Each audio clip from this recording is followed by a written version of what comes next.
May SSS number ka na ba pero hindi mo pa alam kung paano gumawa ng SSS online account?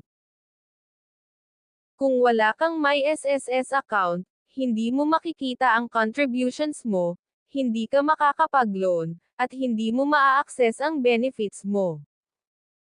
Sa video na ito, ituturo ko step by step kung paano gumawa ng SSS portal account kung meron ka ng SSS number, simple, malinaw, at updated.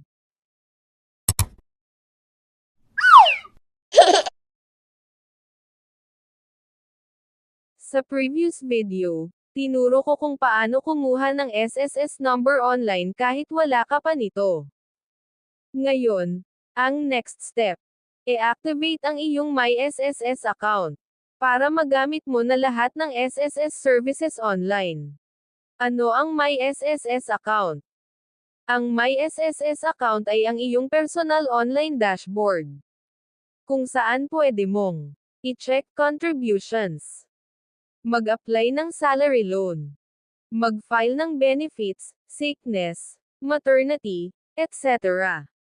Mag-update ng personal info. Kung may SSS number ka na pero wala kang account, parang may ATM ka pero wala kang PIN. Mga requirements. Bago tayo magsimula, ihanda mo ito. SSS number. Active email address, hindi pa registered sa SSS. Registered mobile number. Isa sa mga ito, for verification. UMID. PRN, payment reference number. Employer details. Or previous contribution info. Tip, mas mabilis kung may recent contribution ka. Step-by-step registration. Step 1. Pumunta sa SSS website. Search, SSS login. Click ang official website. Step 2. Click, register. Makikita ito sa login page. Piliin ang member. Step 3. Enter your SSS number. Ilagay ang iyong SSS number. Siguraduhin na tama, walang mali kahit isang digit. Step 4. Fill out required details. Ilagay ang buong pangalan, birthday, email address, preferred user ID, password. Step 5. Choose verification option. Dito maraming nagkakamali. Pumili ng isa. Last 6 digits ng UMID. Employer ID. PRN. Date of last contribution. Important, dapat tugma ito sa record mo sa SSS. Step 6. Check your email. Makakatanggap ka ng email. I-click ang activation link. Step 7. Log into your account. Gamit ang iyong user ID at password. Access mo na ang iyong MySSS dashboard. Common errors at solutions. No records found. Double-check SSS number at details. Email already used. Gumamit ng ibang email. Verification failed. Try ibang option, PRN, employer, etc. Important reminders. Huwag i-share ang password. I-update agad ang profile.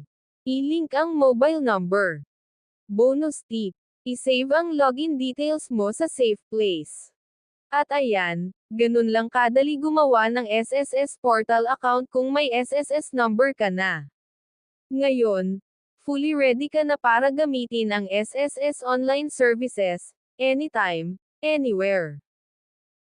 At ngayong alam mo na kung paano gumawa ng SSS portal account kung may SSS number ka na, mas magiging madali na para ma-access mo ang iba't ibang services ng SSS online, kabilang na ang pag-check ng contributions, benefits, at loan information. Pero may isang tanong na madalas itanong ng marami lalo na ng mga pensioners, pwede ba talagang mag-loan ang isang disability pensioner sa SSS? Kaya sa next episode, isa-isahin natin kung ano ang rules, qualifications, at importanteng dapat malaman tungkol dito para hindi ka malito o ma-fake news. So make sure nakasubscribe ka sa YouTube channel na Ravens Journal at pindutin ang notification bell para lagi kang updated sa practical at easy to understand guides.